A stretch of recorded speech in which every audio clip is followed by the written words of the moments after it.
আজ মহান মে দিবস। এই দিনটিকে বলা হয় বিশ্বের শ্রমজীবী মানুষের অধিকার আদায়ের দিন। প্রতি বছরই 1 মে আন্তর্জাতিক শ্রমিক দিবস হিসেবে পালন করা হয়। তবে এই দিবসের পেছনের সংগ্রামী ইতিহাস আমাদের অনেকেরই অজানা। একটা সময় ছিল যখন শ্রমিকদের দিন মানে ছিল অবিরাম পরিশ্রমের দাসত্ব। 24 ঘন্টার মধ্যে টানা 16 ঘন্টাই কাজ করতে হতো।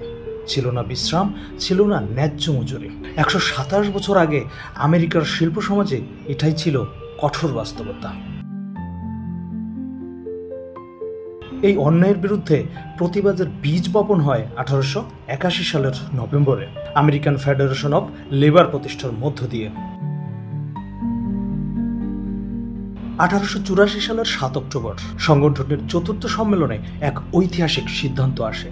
সেদিন 1886 সালের 1 মে 8 ঘন্টা কাজের দাবিতে সর্বাত্মক ধর্মঘট ডাকার সিদ্ধান্ত হয়।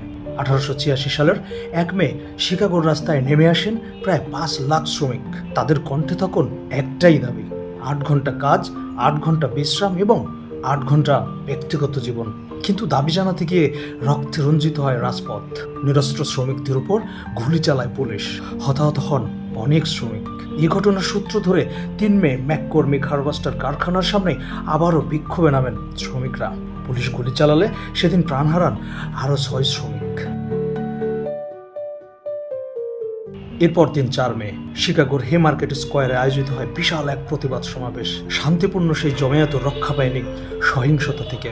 গুলিতে ঝরে পড়ে আরও প্রাণ। গ্রেপ্তার হন শ্রমিক নেতারা। বিচারে তাদের ফাঁসির আদেশ জারি হয়।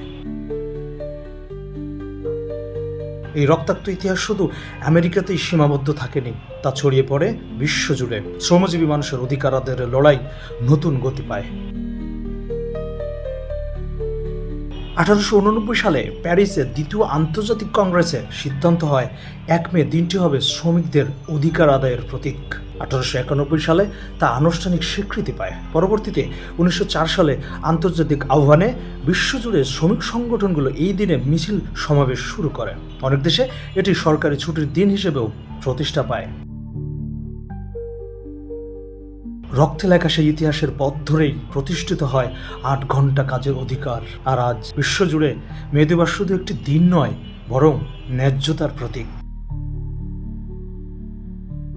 Desk report, the Financial express.